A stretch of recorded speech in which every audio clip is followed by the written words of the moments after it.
క్రీస్తే కింత ప్రోత్సాహానందముల్గల్గోట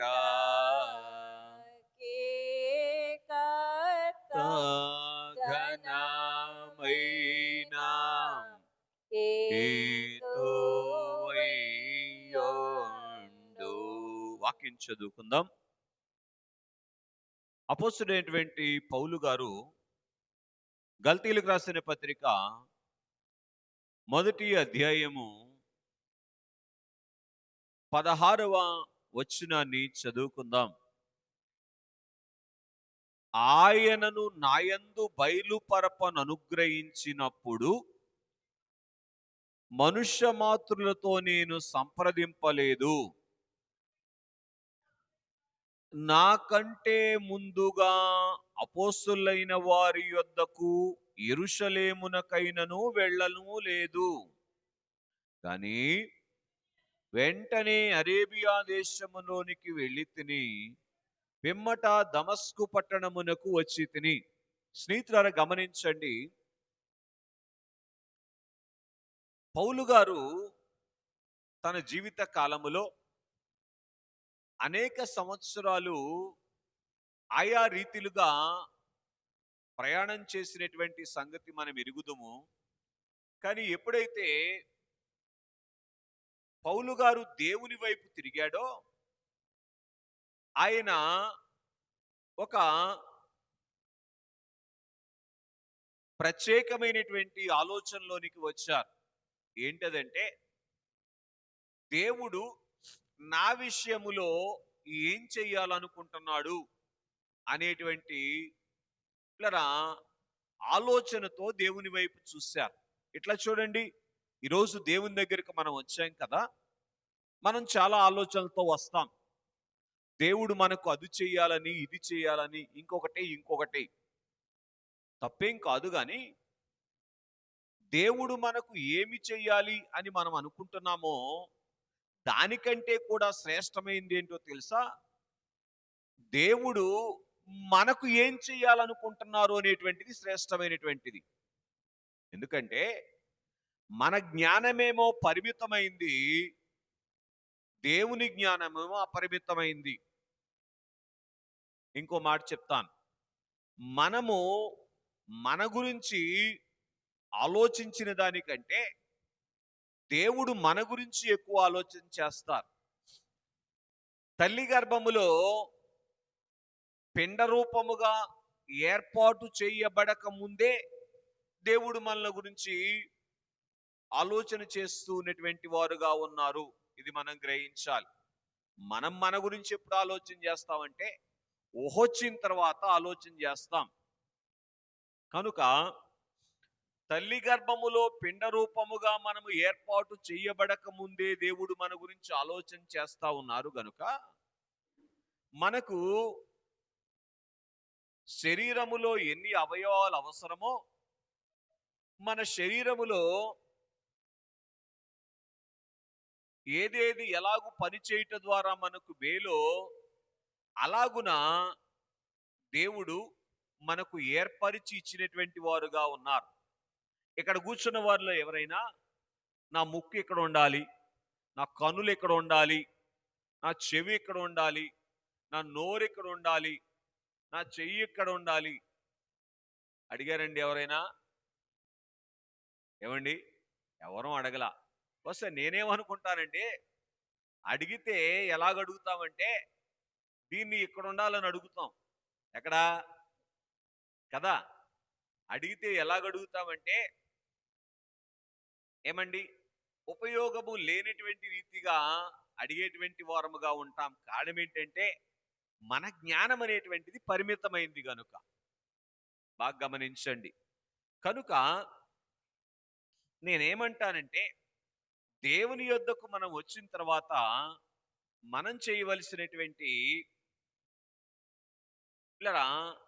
మొట్టమొదటి పనేమిటి అంటే, మన విషయములో దేవుని ఉద్దేశం ఏంటి అనేటువంటిది పరీక్ష చేయగలగాలి. పౌలు గారు ఈ గొప్ప కార్యాన్ని చేశారు. కనుక నా విషయములో దేవుని ఉద్దేశం ఏంటి? ఎందుకు నన్ను ఇటు చూడండి, యోధా మతములో ఉన్నటువంటి నన్ను దేవునిని హింసించేటువంటి స్థితిలో ఉన్నటువంటి నన్ను తన వైపు తిప్పుకున్నాడు. ఏంటి ఆయన ఉద్దేశం అని ఆయన ఆలోచన చేసిన వారుగా ఉన్నారు. అలాగున ఆయన ఆలోచన చేస్తూ దేవుని వైపు చూసినప్పుడు ఆశ కలిగినటువంటి జీవిని దేవుడు తృప్తిపరుస్తారు గనుక దేవుని ఆలోచన ఏంటో పౌలు గారికి వెల్లడి అయింది, లేదా దేవుడు వెల్లడి చేశారు. ఆ రోజు పౌలు గారి విషయంలోనైనా, ఈరోజు ఇక్కడ ఉన్న మన విషయములోనైనా, లోకములోనికి వచ్చినటువంటి సర్వమానవాళి విషయములోనైనా సరే, దేవుని యొక్క ఆలోచన ఏమిటి అంటే, అదే ఆలోచన ఏంటంట, ఆయనను మానవునిలో బయలుపరుచుకోవాలి. ఏం చేయాలంటండి? ఆయనను మానవునిలో బయలుపరుచుకోగలగాలి. బాగా గమనించండి. ఎందుకని అంటే, మానవునిలో దేవుడు కనబడితే ఇక అంతకంటే ఉన్నతమైనటువంటి స్థితి మానవుని జీవితంలో మరి ఏది కూడా ఉండదు. అవునంటారా కాదంటారా? ఏమండి, ఉన్నతమైనటువంటి విద్యావంతుడో, ఉన్నతమైనటువంటి ఐశ్వర్యవంతుడో, ఉన్నతమైనటువంటి జ్ఞానవంతుడో, ఏమండి, ఆయా రీతులుగా ఉన్నటువంటి స్థితులలో ఒకవేళ మానవుడు ఏమండి తనను తాను బయలుపరుచుకున్నప్పటికీ కూడా దేవునిని బయలుపరిచేటువంటి స్థితిలోనికి మానవుడు వచ్చినప్పుడు ఆ స్థితులన్నీ కూడా ఎలా కనబడతాయి చెప్పండి? అల్పమైనటువంటివిగా కనబడతాయి. ఎలా కనబడతాయి? అల్పమైనటువంటివిగా కనబడతాయి. కనుక స్నేహితులారా గమనించండి, అలాగున అల్పమైనటువంటివిగా కనబడేటువంటి వాటి విషయములో మనం మన ఆలోచన ఉంటది గాని, ఘనమైనటువంటి వాటిగా కనబడేటువంటి వాటి విషయములో మన ఆలోచన, మనకు అంత ఆలోచన ఉండదు. ఇది మనం గ్రహించాలి. కాబట్టి అందుకే దేవుని యొద్దకు వచ్చినటువంటి మనము దైవజనులు పాడినటువంటి ఒక చరణం పాడుకోవాలి. ఏంటది? తెలివిని గలిగించు నన్ను దీవెగా, తెలివిని గలిగించు నన్ను దీవెగా వెలిగించు, నీ కలిగిన భాగ్యముల నిటిని నా కంటికి చూపించు, నీ కలిగిన భాగ్యముల నిటిని నా చూపించు. కాబట్టి స్నేహితులారా గమనించండి, ఇలాగున పౌలు మహనీయుడు ఆయన ఎప్పుడైతే దేవుని యొద్దకు వచ్చినటువంటి వారుగా ఉన్నారో, ఆయన ఏం చేశారంటే దేవుని వైపు చూశారు. దేవుడు తన విషయములో కలిగినటువంటి ఉద్దేశం ఏమిటో ఆయన ఆలోచన చేసినటువంటి వారుగా ఉన్నారు గనుక, తనలో ఒక గొప్ప వేదాంతినో, తనలో ఒక గొప్ప బలవంతున్నో, ధనవంతున్నో దేవుడు చూడాలి అని ఉద్దేశపడటం లేదు గాని, తనలో దేవుడు ఆయనను చూడాలి అంటే దేవునిని చూసుకోవాలని దేవుడు ఉద్దేశపడుతున్నారు. ఇట్లా చూడండి, మనకందరికి పిల్లలు ఉన్నారు కదా.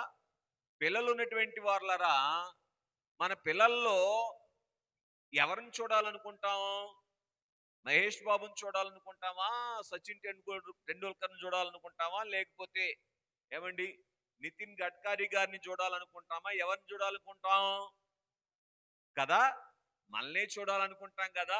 అలాగే దేవుడు కూడా మన విషయములో పిల్లరా మనలో ఆయన్ని చూడాలి అని ఉద్దేశపడుతూ ఉన్నారు. ఇంకో మాట, మనలో ఆయనను బయలుపరచాలి అనేటువంటి ఉద్దేశం కలిగినటువంటి వారుగా ఉన్నారు. కనుక ఆయన్ను బయలుపరచడం అంటే అర్థం ఏమిటి అంటే, లోకమంతటికిని కూడా, ఎవరికి చెప్పండి? లోకమంతటికిని కూడా పిల్లరా ఇదిగో దేవుడంటే ఇలాగుంటారు అనేటువంటి సంగతిని చూపించటానికి పిల్లరా దేవుడు మానవుణ్ణి తన యొద్దకు పిలుచుకున్నారు. ఎందుకు చెప్పండి ఒకసారి? మనం అనుకుంటాం దేవుడు నన్ను తన యొద్దకు పిలుచుకున్నారంటే ఏదో ఏదో చెయ్యాలని ఆయన ఉద్దేశం అని అనుకుంటాం. కానీ పిల్లరా ఏం చేయాలని ఉద్దేశం? ఆరోగ్యవంతున్నో, ఐశ్వర్యవంతున్నో, లేకపోతే ధనవంతున్నో, బలవంతున్నో, లేకపోతే ఆయా రీతులుగా చెయ్యాలి అని అనుకునేటువంటిది మన యొక్క ఉద్దేశం.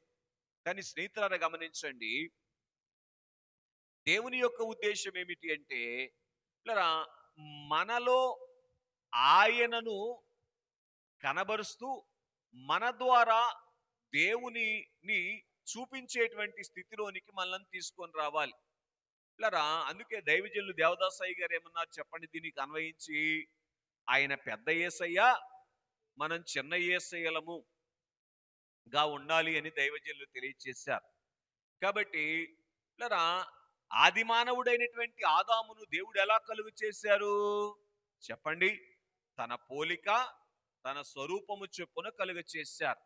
అందుకే పిల్లరా దేవలోకములో నుంచి త్రోసివేయబడినటువంటి లూసిఫరు ఏదేను తోటలో అడుగు పెట్టగానే ఆదాము వైపు చూడగానే ఆదాము గారు ఎలా కనబడ్డారంట? దేవుళ్ళా కనబడ్డారంట. పెద్ద దేవుడు తంతే చిన్న దేవుడి దగ్గరికి వచ్చి పడ్డానే అని భయపడిపోయిందంట.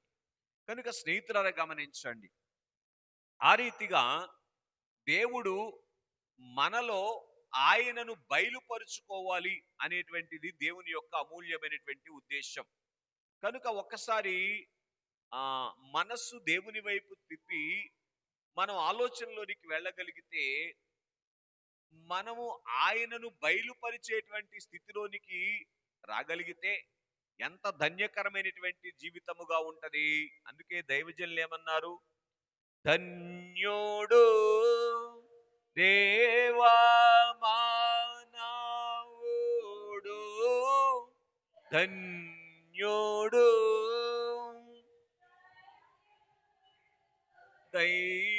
దైవాజనుడు,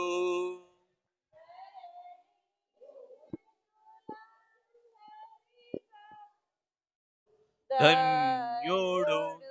కనుక తన విషయములో దేవుని యొక్క ఉద్దేశం పిల్లరా పౌలు గారికి బోధపడినప్పుడు పిల్లరా పౌలు గారు ఏం చేయలేదంటే మనుష్య మాతృలతో సంప్రదించలేదంట. ఎవరితో సంప్రదించలేదు? బాగా వినండి, బాగా గ్రహించటానికి ప్రయత్నం చేయండి. ఒకవేళ పిల్లరా మనుష్యులతో సంప్రదిస్తే ఏం జరుగుతుందంటారు? పిల్లరా మనుష్యులను బయలుపరిచేటువంటి స్థితిలోనికి వచ్చి వేస్తాం. ఇది మనము గ్రహించవలసినటువంటి సంగతి అని మీ గమనానికి తీసుకొని వస్తూ ఉన్నటువంటి వారముగా ఉన్నాం. కాబట్టి పిల్లరా అందుకే పౌలు గారికి దేవుని ఉద్దేశం అర్థమైంది కనుక దేవుని దగ్గరకు వచ్చిన తరువాత పిల్లరా ఏ విషయములో కూడా మనుషులను సంప్రదించేటువంటి పని ఆయన చేయలేదు అని మనం చూస్తూ ఉన్నటువంటి వారముగా ఉన్నాం. ఒకవేళ మనుషులను సంప్రదిస్తే ఏం జరుగుతుంది అని అంటే పిల్లరా మనుషుల రూపములోనే కనబడేటువంటి స్థితిలో ఉంటారు. మానవ జ్ఞానానికి తోచినటువంటి సలహాయే ఇస్తారు గనుక ఆ ఉన్నతమైనటువంటి భాగ్యాన్ని అందుకోవటం అనేటువంటిది సాధ్యపడదు. కనుక పిల్లరా నేటి దిన మన యొక్క ధ్యానాంశం ఏమిటి అంటే దైవ సన్నిధిలోనికి మనం వచ్చినప్పుడు మనం అందుకునేటువంటి స్వస్తి భాగ్యం ఏమిటి అంటే మనలో దేవునిని చూపించేటువంటి స్థితిలోనికి వస్తాం. కనుక పౌలు గారు తాను దేవుని యొక్క ఉద్దేశాన్ని నెరవేర్చటానికి తన జీవితములో పూర్తి చేయండి. తన భక్తి యొక్క ఫలమైనటువంటి దేవ సారూప్యాన్ని సంపాదించుకొనుట కొరకు ఏం చేశారో తెలుసా? సన్నిధిలోనికి వెళ్ళినటువంటి వారుగా ఉన్నారు. అందుకే ఆ సన్నిధి కలిగినటువంటి మిషన్ అయినటువంటి బైబిల్ మిషన్ ను దేవుడు ఈ లోకానికి అనుగ్రహించారు. దేవునికి మహిమ కలుగునుగాక. గమనించండి. కనుక ఇలాగున ఎప్పుడైతే సన్నిధిలోనికి పౌలు గారు వచ్చినటువంటి వారుగా ఉన్నారో, ఆయన జీవితములో కలిగినటువంటి భాగ్యములను కొద్దిగా ధ్యానం చేయటానికి ప్రయత్నం చేద్దాం. చూడండి, మొట్టమొదటిగా తిమోతికి రాసినటువంటి మొదటి పత్రిక 4వ అధ్యాయము 8వ వచనాన్ని చదువుకుందాం. తిమోతికి రాసినటువంటి 2వ పత్రిక 4వ అధ్యాయం 8వ వచనం. చదువు.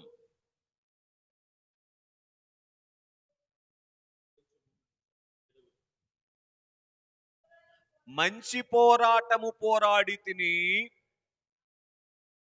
నా పరుగు కడముట్టించి తిని, విశ్వాసమును కాపాడుకొంటిని. బాగా గమనించండి.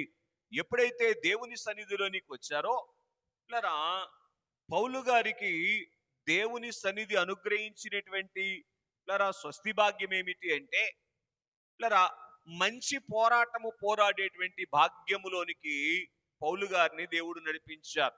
చూడండి, లోకములో చాలా పోరాటాలు చేస్తూ ఉంటాము కదా. కానీ మనము చేసేటువంటి పోరాటము, బాగా వినండి, ఈ లోక సంబంధమైనటువంటి మేలు, పరలోక సంబంధమైనటువంటి మేలు అందించేటువంటి పోరాటముగా ఉండాలి.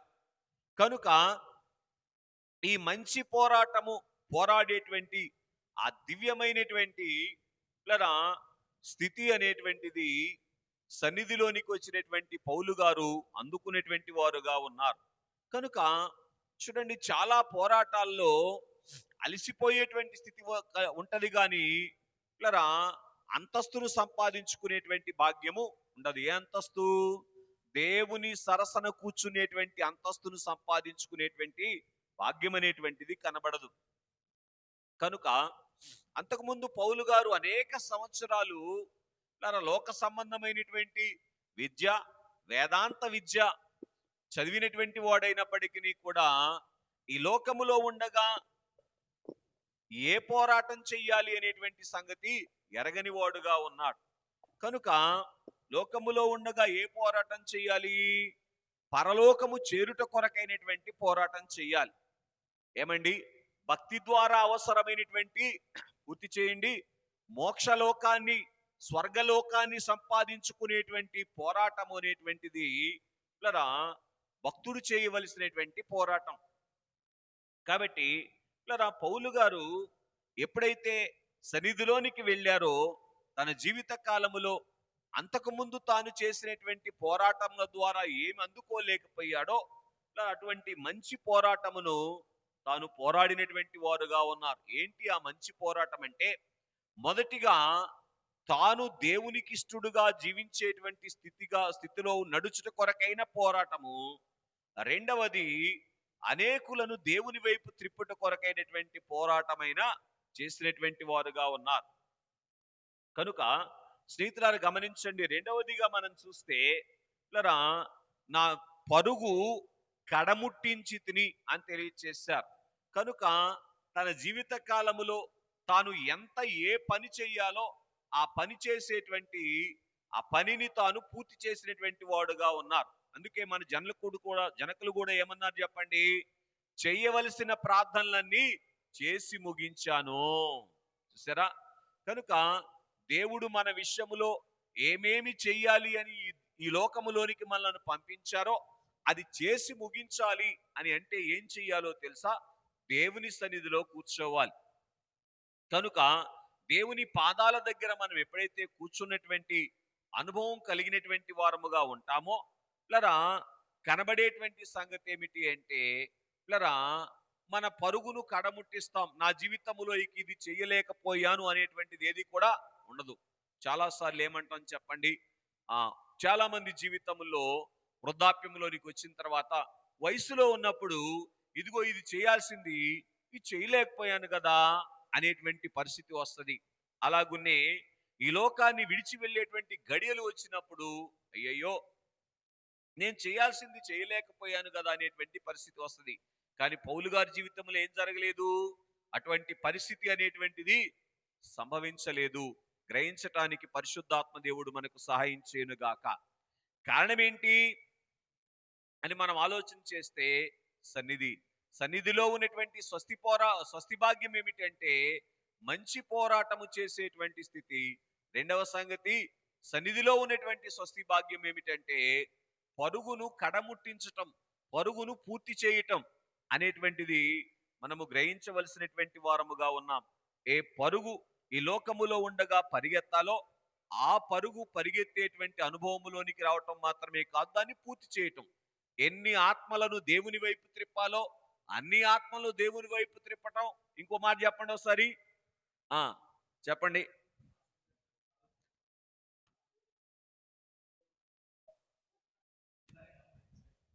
స్నేహితులారా, ఆలోచన చేస్తే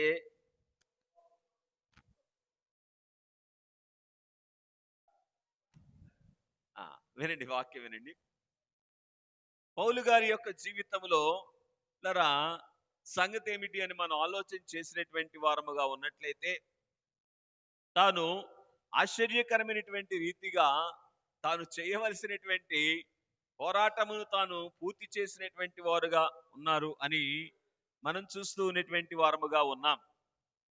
పోరాటం చేయటం మాత్రమే కాదు గాని తన పరుగులో ఇది ఇది చేయవలసింది ఇక చేయలేదు అనేటువంటి స్థితి అనేటువంటిది ఇట్లరా ఆ కనబడలేదు అని మనము గ్రహించవలసినటువంటి వారముగా ఉన్నాం. మరి ఒకటిగా మనం చూస్తే ఏమి కాపాడుకోవాలో దాన్ని కాపాడుకున్నారు. ఏం చేశారు చెప్పండి? కాపాడుకోవలసినటువంటి దానిని కాపాడుకున్నారు. దేవునికి మహిమ కలుగును గాక. కనుక దేవుని యొద్దకు వచ్చిన తర్వాత మనం కాపాడుకోవాల్సింది ఏంటి? విశ్వాసాన్ని కాపాడుకోవాలి. దేవుని మీద ఉన్నటువంటి నమ్మికను కాపాడుకునేటువంటి అనుభవములోనికి రావలసినటువంటి వారముగా ఉన్నాం. కనుక ఈ నమ్మిక ఏం చేస్తుంది అంటే, ఇట్లా హెబ్రీలకు రాసిన పత్రిక 11వ అధ్యాయం 6వ వచనం రాయబడినటువంటి మాట, విశ్వాసము లేకుండా దేవునికి ఇష్టడై ఉండుట అసాధ్యము. కనుక దేవుని మీద విశ్వాసాన్ని మనం ఎప్పుడైతే కాపాడుకోగలుగుతామో దేవునికి ఇష్టల వరుసలోనికి వెళతాం. కనుక దేవుడు మనకిచ్చినటువంటి వాటిలో అనేకము కాపాడుకోవటానికి ప్రయాసపడుతూ ఉన్నటువంటి వారముగా ఉంటాం. కనుక దేన్ని పారవేయమని నేను చెప్పను గాని పిల్లరా, కాపాడుకోవలసింది ఏంటో తెలుసా? విశ్వాసము. కనుక ఈ విశ్వాసమును కాపాడుకునేటువంటి స్వస్తి భాగ్యము తాను సంపాదించుకున్నారు. పిల్లరా, మీరు బాగా గమనించండి. యేసు ప్రభు వారి దగ్గరికి వచ్చినటువంటి 12 మంది శిష్యుల్లో పిల్లరా, యోధా ఇస్కరియోతు ఏం కాపాడుకోలేకపోయాడు? దేవుని మీద విశ్వాసాన్ని కాపాడుకోలేకపోయాడు. గనుక దేవుడు కలుగజేసినటువంటి వాటి మీద విశ్వాసాన్ని కలిగినటువంటి వాడుగా ఉన్నాడు గనుక మోక్షలోకాన్ని స్వతంత్రించుకునేటువంటి భాగ్యాన్ని పోగొట్టుకునేటువంటి వాడుగా ఉన్నారు. కానీ అదే దేవుని దగ్గరికి వచ్చినటువంటి పౌలు గారు ఏం చేశారు? దేవుడు తన కొరకు సిద్ధపరిచినటువంటి భాగ్యాన్ని అందుకునేటువంటి వారుగా ఉన్నారు అని మనం చూస్తూ ఉన్నటువంటి వారముగా ఉన్నాం. కనుక ఇంకొక అడుగు ముందుకు వస్తే ఇట్లరా, నీతి కిరీటము ఉంచబడి ఉన్నది. తనకు ఒకానొక రోజున దేవుడు పరలోకానికి వెళ్ళినప్పుడు ధరింపచేసేటువంటి కిరీటాన్ని తాను ముందుగానే చూశారు. సన్నిధిలోనికి వస్తే అండి ఇట్లరా, దేవుడు మన కొరకు సిద్ధపరిచిన వాటిని చూస్తాం. అందుకే దైవజనులు ఏమన్నారు? సిద్ధపరచితిని నీ కవి ఎన్నో సినిమాగా చూపించేదను. కనుక ఎప్పుడైతే వాటిని చూసిన వారముగా ఉంటామో వద్దనక వందిస్తామంట. ఏం చేస్తామంట చెప్పండి? వద్దు అని అనకుండా వాటిని బట్టి దేవుణ్ణి వందించేటువంటి స్థితిలోనికి వెళతాం. కనుక స్నేహితులారా గమనించండి, ఇక్కడ మనం చూసినటువంటి వారముగా ఉన్నట్లయితే యుగ యుగాలు వాడబారనటువంటి కిరీటమును పౌలు గారికి దేవుడు అనుగ్రహించారు, లేదా పౌలు గారు ఆ భాగ్యమును అందుకునేటువంటి వారుగా ఉన్నారని మనం చూస్తూ ఉన్నాం. సన్నిధిలో ఉన్నటువంటి భాగ్యం ఏమిటో తెలుసా? వాడబారని కిరీటమును అందుకునేటువంటి స్వస్తి భాగ్యమును అందుకునేటువంటి ధన్యతలోనికి నడిపిస్తుంది అని మనం చూస్తూ ఉన్నాం. మరొక అడుగు ముందుకు వస్తే అపోస్తుడైనటువంటి పౌలు కొరింథీయులకు రాసినటువంటి 2వ పత్రిక 4వ అధ్యాయము 16వ వచనం చదువుకుందాం. పౌలు కొరింథీయులకు రాసినటువంటి 2వ పత్రిక 4వ అధ్యాయము 16వ వచనం చదువుకుందాం.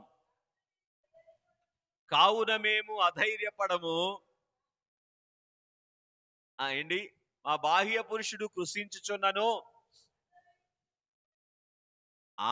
అంతరంగ పురుషుడు దినదినము నూతన పరచబడుచున్నారు. అర్థమవుతుందండి పిల్లరా?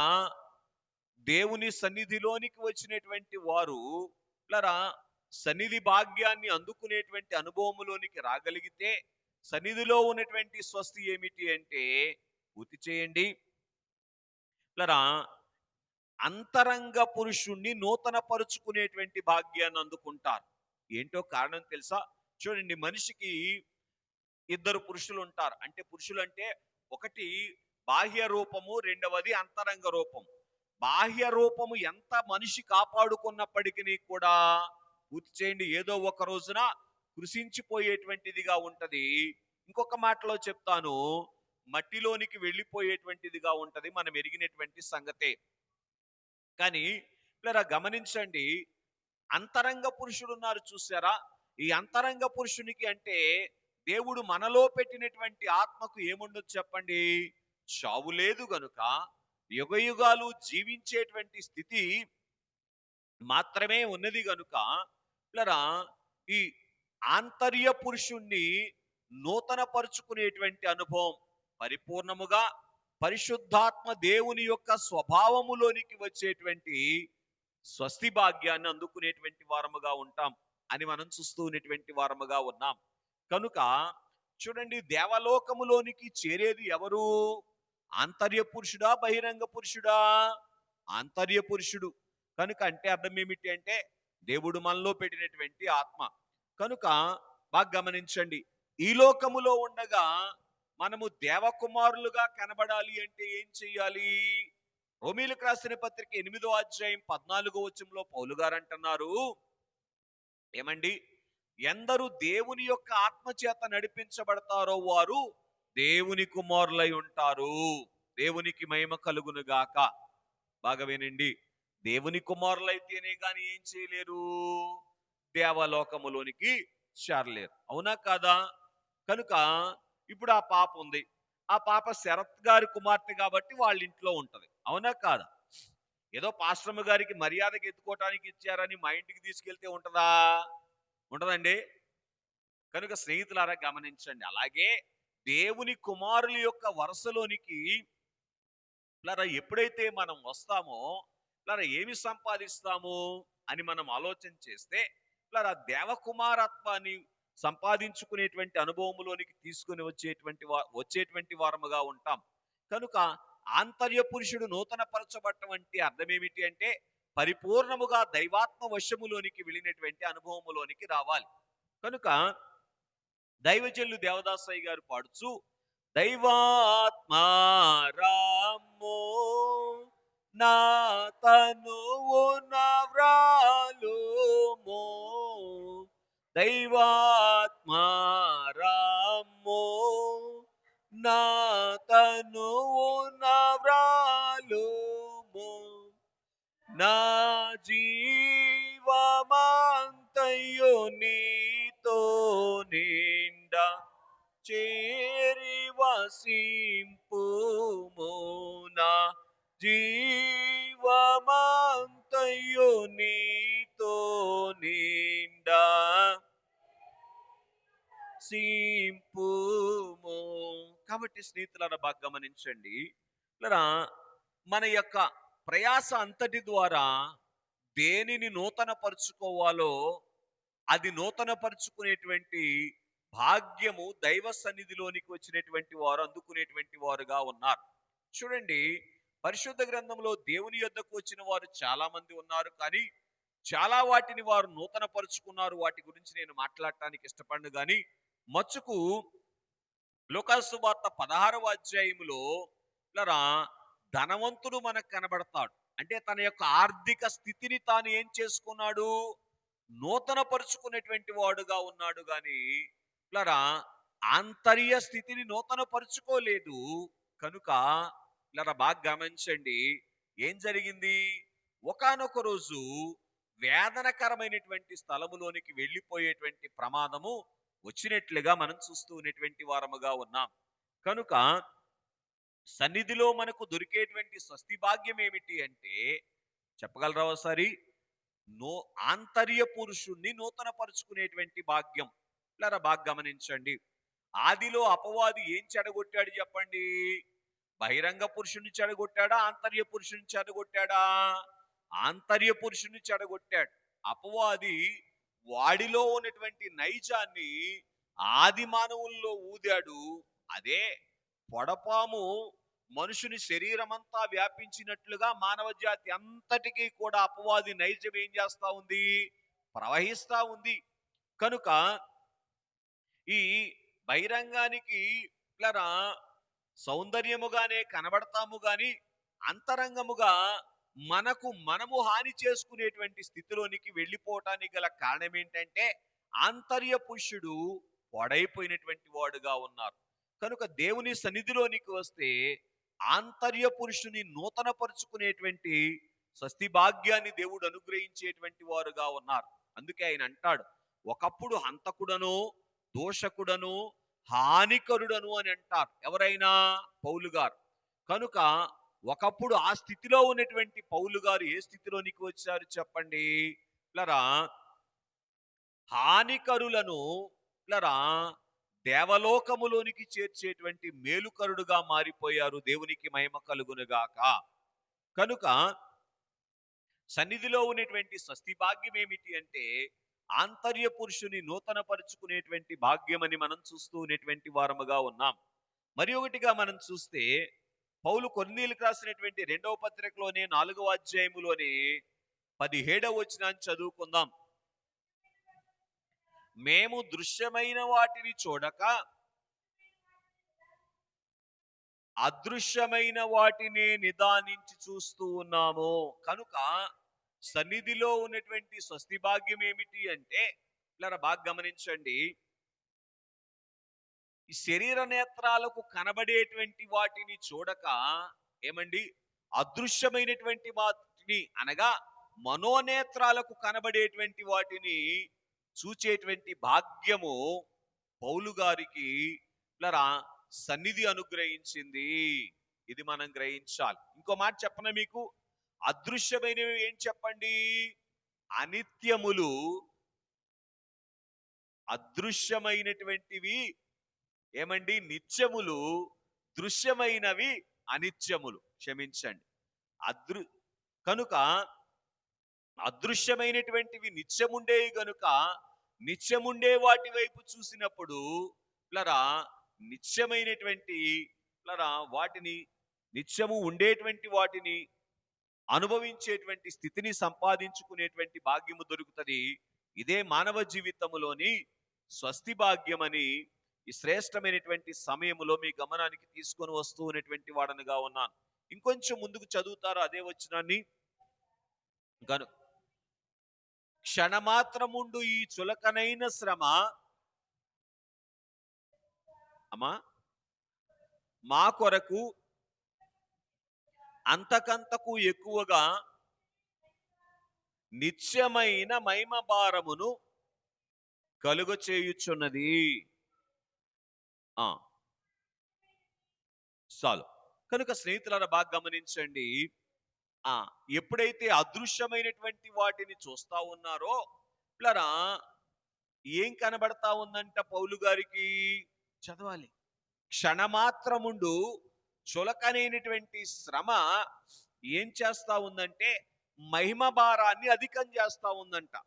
కనుక ఈ చులకనైనటువంటి శ్రమలను అనుభవిస్తూ ఇదిగో దేవుడు నా కొరకు సిద్ధపరిచినటువంటి మహిమను నేను అందుకోవాలి అనేటువంటి ఆలోచనలోనికి దైవ సన్నిధి ఏం చేసింది అంటే పౌలు గారు నడిపించినట్లుగా మనం చూస్తూ ఉన్నటువంటి వారముగా ఉన్నాం. కనుక విశ్వాస జీవితములో దైవ సన్నిధి అంటే దేవుడు మనతో ఉన్నటువంటి స్థితిని నిదానించి చూసినటువంటి అనుభవములోనికి రావలసినటువంటి వారముగా ఉన్నాం అని మీ గమనానికి తీసుకొని వస్తూ ఉన్నటువంటి వాడనుగా ఉన్నాను. ఇలా మరి ఒకటిగా మనం చూసినప్పుడు గల్తీలకు రాసిన పత్రిక 4వ అధ్యాయము 19వ వచనాన్ని చదువుకుందాం. నా పిల్లలారా, క్రీస్తు సారూప్యము మీ యందు ఏర్పడు పర్యంతము మరలా నాలో నాకు ప్రసవేదన కలుగుచూ ఉన్నది. కనుక సన్నిధిలోనికి వచ్చినటువంటి ఇలా పౌలు గారికి సన్నిధిలో దొరికినటువంటి స్వస్తి భాగ్యము, ఇంకో మాట చెప్పనా, స్వస్తి భాగ్యము అంటే దేవునికి ఉన్నటువంటి భాగ్యం. అర్థమవుతుందండి? దేవునికి ఏ భాగ్యం కలిగి ఉంది? ఇట్లరా ఏమండి, పూర్తి చేయండి. మళ్ళీ ఒకసారి చదువునాను. క్రీస్తు సారూప్యము సర్వమానవాళిలో ఏర్పడుట కొరకు ప్రసవేదన ఇట్లరా ఎవరు కలిగి ఉన్నారు? దేవదేవుడు కలిగి ఉన్నారు. అంత ప్రసవేదన ఆయన కలిగి ఉంటాన్ని బట్టే కదా ఈ లోకానికి వచ్చి మన అందరి అపరాధముల కొరకు శిలువ మీద ప్రాణం పెట్టి ఇట్లరా మన అపరాధముల నుంచి విడిపించారు. కనుక స్నేహితులారా గమనించండి, ఈరోజు తండ్రి కుడి పార్శ్వము చేరి ఏం చేస్తున్నారు? ఆయన ప్రసవ వేదనతో విజ్ఞాపన చేస్తున్నటువంటి వారుగా ఉన్నారు. కనుక అదే రూపు ఎవరికి దొరికింది అంటే పౌలు గారికి దొరికింది. ఏ రూపది? క్రీస్తు సారూప్యము సర్వమానవాళిలో ఏర్పడు పర్యంతము నాకు మరలా ప్రసవేదన కలుగుచూ ఉన్నది. కనుక ఈ స్థితుల ద్వారా పౌలు గారులో ఏం కనబడతా ఉంది? అయ్యో, మన మూలవాక్యం ఏంటి? దేవుడు కనబడతా ఉన్నారు. ఎవరు కనబడుతున్నారు చెప్పండి? దేవుడు కనబడతా ఉన్నారు. కనుక దేవుడు గాని ఈ లోకములో మానవుడుగా ఉంటే ఎలాగూ ఉంటాడో, ఏమండి, దేని కొరకు ప్రసవేదన పడతారో దాని కొరకు ప్రసవేదన పడతా ఉన్నారు. ఎవరైనా? సన్నిధి పరుడైనటువంటి పౌలు గారు. కనుక అందుకే దైవజనులు తెలియచేశారు, సన్నిధిలో నీవున్న ఎడల సన్నిధి నీలో ఉండును సుమ్మి అన్నారు. దేవుడు మనలో నివాసం చేయాలి అంటే మనము దైవ సన్నిధిలో కూర్చున్నటువంటి అనుభవంలోనికి రావలసినటువంటి వారముగా ఉన్నామని మీ గమనానికి తీసుకొని వస్తూ ఉన్నటువంటి వారముగా ఉన్నాం. మరి ఒకటిగా 13వ అధ్యాయము 2వ వచనము అపోస్తల కార్యముల గ్రంథము 13వ అధ్యాయము 2వ వచనం చదవండి. ఉపవాసము చేయుచుండగా పరిశుద్ధాత్మ నేను బర్నబాను సౌలును పిలిచిన పని కొరకు ఎవరికంటండి? వారిని నాకు ప్రత్యేకపరచుడని చెప్పాను. బాగా వినండి. సన్నిధిలో ఉన్నటువంటి వారిని దేవుడంట తన కొరకు ప్రత్యేకించుకుంటారు. దేవునికి మహిమ కలుగును గాక. బాగా వినండి. కనుక వీళ్ళు నా వాళ్ళు అని ప్రత్యేకించుకునేటువంటి, దేవుడు ప్రత్యేకించుకునేటువంటి భాగ్యమునే నేనేమంటానంటే స్వస్తి భాగ్యం. నేను అడుగుతాను, ఏమండి, పంచాయతీ ప్రెసిడెంట్ గారో, ఎమ్మెల్యే గారో, సీఎం గారో, పిఎం గారో వీళ్ళు నా వాళ్ళు అనుకున్నారు అనుకోండి, ఎక్కువ మేలా? దేవుడు వీళ్ళు నా వాళ్ళు అనుకుంటే ఎక్కువ మేలా కదా? కనుక స్నేహితులారా గమనించండి, ఆలోచన చేయటానికి ప్రయత్నం చేయండి. ఇక్కడ మనం చూసినటువంటి వారముగా ఉన్నట్లయితే పిల్లరా, ఎప్పుడైతే సన్నిధి అనుభవములోనికి పౌలు వచ్చినటువంటి వారుగా ఉన్నారు, పౌలు గారి జీవితంలో పిల్లరా ఎవరి చేత తనవాడు అనిపించుకోవటానికి తాను ప్రయాసపడ్డారంటే దేవుని చేత తనవాడు అనిపించుకోవటానికి ప్రయాసపడ్డారు. దేవునికి మహిమ కలుగును గాక. కనుక మరొక మాట కూడా జ్ఞాపకం చేస్తాను, సమయం పరిగెట్టింది. పిల్లరా, కొరింథీయులకు రాసినటువంటి 2వ పత్రిక 2వ అధ్యాయం 11వ వచనాన్ని చదువుకుందాం. కొరింథీయులకు రాసిన 2వ పత్రిక 2వ అధ్యాయము 11వ వచనాన్ని చదువుకుందాం. చదవండి.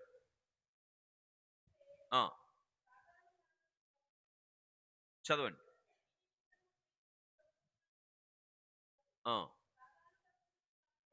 అది సాతాను తంత్రములను మనము ఎరగని వారము కాము. కనుక సన్నిధిలోనికి వెళితే ఏం కనబడదో తెలుసా? సాతాను యొక్క తంత్రములను పిల్లరా తెలుసుకునేటువంటి ధన్యత దొరుకుతది. పిల్లరా బాగా వినండి. ఈ లోకములో మానవుడు తెలుసుకోవలసినటువంటివి పిల్లరా ఫలానివి ఫలాని అని చాలా వాటి కొరకు ఏం చేస్తున్నారు? ప్రయాస పడతా ఉన్నారు. కానీ పిల్లరా ఎక్కువ హానికరమైనటువంటిది ఏంటి? అపవాది గనుక ఈ అపవాది యొక్క తంత్రాలను తెలుసుకోవాలి. అపవాది యొక్క తంత్రాలను తెలుసుకునేటువంటి భాగ్యాన్ని నేనేమంటానంటే స్వస్తి భాగ్యం అంటున్నాను. అపవాది యొక్క తంత్రాలను మనం తెలుసుకోకుండా మనము ఏమి సంపాదించినప్పటికీ కూడా పూర్తి చేయండి, ఏం జరుగుద్దో తెలుసా? వాటి ద్వారా మనకు క్షేమము అనేటువంటిది జరగదు. ఇది గ్రహించవలసినటువంటి సత్యమని మీకు తెలియచేస్తూ ఉన్నటువంటి వారముగా ఉన్నాను. కనుక అపవాది యొక్క తంత్రములను గ్రహించేటువంటి స్వస్తి భాగ్యమును లరా పౌలు గారు అందుకున్నారు. కనుక ఆది మానవుడైనటువంటి ఆదాము గారు ఏం చూడలేకపోయాడు? పండు తినమని లరా ఎప్పుడైతే అవ్వమ్మ గారితో చెప్పాడో అపవాది, వాడి తంత్రాన్ని గుర్తుపట్టలేకపోయాడు. ఏంటి వాడి తంత్రం ఏంటి? దేవునికి దూరం చేయటం వాడి తంత్రం. ఆ తంత్రాన్ని గుర్తుపట్టలేకపోయాడు కనుక ఏం చేశాడు? నిజమే కామాలు, ఈ పండు తింటే నేను దేవతనైపోతాను అని మోసపోయినటువంటి వాడుగా ఉన్నారు. బాగా గమనించండి. అపవాది తంత్రములను ఎరగని వారముగా ఉన్నప్పుడు మోసపోయేటువంటి ప్రమాదం ఉంటది. గ్రహించటానికి ప్రయత్నం చేయండి. కనుక సన్నిధిలో ఉన్నటువంటి స్వస్తి భాగ్యం ఏమిటి అంటే అపవాది తంత్రములను ఎరిగేటువంటి స్థితి. మీరు బాగా ఆలోచించేయండి. ఇప్పుడు చెప్పబడినటువంటి ఈ సంగతులన్నీ కూడా ఏంటో? దేవుని యొక్క సారూప్యం. ఏం చెప్పండి? కనుక దేవుడు పౌలు గారి విషయంలో ఏమనుకున్నారంట? ఆయనను తనలో బయలుపరుచుకోవాలి అనుకున్నారంట. కనుక సన్నిధిలోనికి వచ్చినటువంటి పౌలు గారు అందుకున్నటువంటి ఈ స్వస్తి భాగ్యములన్నిటిలో ఎవరి రూపం కనపడుతుంది పౌలు గారిలో? దేవుని రూపం కనపడతా ఉంది. అర్థమవుతుందండి? ఈ లోకములో ఉండగా దేవుని యొక్క సారూప్యాన్ని సంపాదించుకోగలిగితే గమనించండి, దేవలోకాన్ని చేరుకునేటువంటి భాగ్యాన్ని స్వతంత్రించుకునేటువంటి వారముగా ఉంటాం. ఈరోజు కాలమాన పరిస్థితులన్నీ మనం చూస్తా ఉన్నాం. ఈ లోకం అనేటువంటిది ప్రమాదములోనికి వెళ్ళబోతా ఉంది అంటానికి గుర్తు. 7 ఏండ్ల శ్రమకాలం యొక్క ముంగిట్లోనికి మనం వచ్చాం.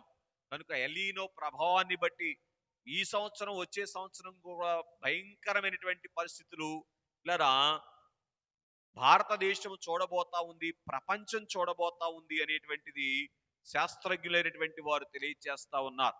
కనుకనే దైవ సన్నిధిలో కూర్చున్నటువంటి అనుభవములోనికి వచ్చినప్పుడు క్షేమమును అందుకునేటువంటి వారముగా ఉంటాం. అందుకే ప్రభు చెప్పారు, పిల్లరా పంచభూతములు మహావేంద్రముతో లయమైపోతాయని తెలియచేసినటువంటి వారుగా ఉన్నారు.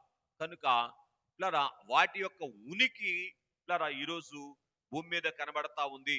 దేశం మీదకి దేశం యుద్ధానికి లెగుస్తా ఉంది. పిల్లరా అలాగున్నే పిల్లరా అంచె దినముల్లో అపాయకరమైనటువంటి పరిస్థితులు సంభవిస్తావని పౌలు తిమోతితో చెప్పినటువంటి సంగతులన్నీ కూడా ఏం చేస్తున్నాయి? జరుగుతూ ఉన్నట్లుగా మనం చూస్తూ ఉన్నటువంటి వారముగా ఉన్నాం. చివరిగా అపోస్తుడైనటువంటి పౌలు కొరింథీయులకు రాసినటువంటి 2వ పత్రిక 12వ అధ్యాయము 9వ వచనం చదువుకుందాం. పౌలు కొరింథీయులకు రాసినటువంటి 2వ పత్రిక 12వ అధ్యాయము 9వ వచనం. నా కృప నీకు చాలును అమ్మా, నీ బలహీనత యందు అండి నా శక్తి పరిపూర్ణమగుచున్నది అని నాతో చెప్పాను. చాలండి. సన్నిధిలోనికి వచ్చినటువంటి పౌలు గారికి దొరికిన స్వస్తి భాగ్యం ఏంటి చెప్పండి? దేవుని శక్తి పౌలు గారిలోనికి అనుగ్రహించబడింది అని మనం చూస్తూ ఉన్నాం. కనుకనే ఒకానొక సందర్భములో బహుశా అపోస్తుల కార్యముల గ్రంథము 16వ అధ్యాయములో పౌలు గారు చేసినటువంటి ఒక అద్భుతాన్ని చూసి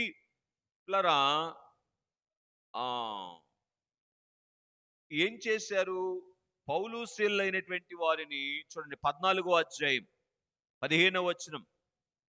అక్కడ ఉన్నటువంటి పిల్లరా పట్టణం యొక్క ద్యుపతి ఏం చేసినటువంటి వారుగా ఉన్నారు అని మనం ఆలోచన చేస్తే పిల్లరా వారిని దేవుడిగా భావించి వారికి పిల్లరా దేవునికి చేయవలసినటువంటి సన్మానము చేయటానికి పూనుకున్నటువంటి వారుగా ఉన్నారు అని మనం చూస్తూ ఉన్నటువంటి వారముగా ఉన్నాం. కారణం ఏంటి? దేవుని బలము పౌలు గారిలోనికి వచ్చింది గనుక పౌలు గారు లరా నాటి కాలములో ఉన్నటువంటి ఆ లుస్త్రలో ఉన్నటువంటి వారందరికీ కూడా ఎలా కనబడ్డారు?